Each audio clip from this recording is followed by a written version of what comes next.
Hi, I'm Charles McPherson, and this video is for those who say that they belong to Christ. If you make no such claim, feel free to watch or scroll on. Jesus said that he is the light of the world. Then a few verses later, he said, "You are the light of the world." In 1 Timothy 3:15, it says the church is the post and the support of truth. What does the post and the support do? The truth rests upon and is upheld by it. Saying that, let me also say, if you are not acting on opportunities to be used of God to shine His light, or if in this time of mass deception and this outbreak of perversion you are not speaking truth, or if you are afraid to make a stand trying to avoid persecution, you are denying Christ. Scripture declares they profess they know God, but in works, or the lack thereof, they deny Him, being abominable and disobedient, and unto every good work reprobate. Mass shootings, no justice, weaponized legal system, every kind of sexual perversion, endless wars, broken government, and an economy that is sucking the life out of people.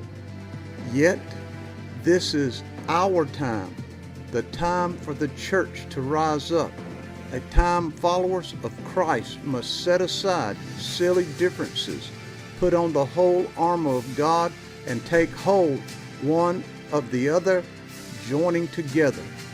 Prayer? Yes, absolutely. But it is prayer with intentions that move the hand of God. Yes, God can do miracles, but He moves and acts through His people. In Scripture, when the children of Israel did not have to fight a battle when the enemy encamped around about them, they still had to show up for the fight. Understanding this, we have entered a new day. The old ways will not work well in this time. That does not mean that we stop doing what we're doing. It means we change our approach as to how we express the love of Christ and His salvation to the lost. Jesus said, "On this rock I will build my church, and the gates of hell will not prevail." The gates of cities were to keep the enemy out. The gates of hell are not protecting the church from hell. That's backwards. The gates of hell will not prevail in stopping an invading church. However, it will take those who will commit to the unity of spirit, with a resolve to see the glory of God manifested over our communities and beyond. While we should maintain our national responsibilities as good citizens, the hope many have put in politics is misplaced at best. Washington will never save this nation from this hellish decline. It is the church that holds the answer. The church is the post and support of the truth. And our first call is to display Jesus to the world and make disciples, not political parties. We can no longer expect the world to come to us on Sundays, or by dressing up like the world to convince them we are as cool as they. They are seeking love in all the wrong places, and when they come to us, we are showing them the world. Each of us holds the love of Yeshua in our hearts, and we must display it. Now, I understand many are burdened concerning the times we are in and feel powerless in this darkened world. However, God is speaking and calling His people out of the molds of modern religious bondage.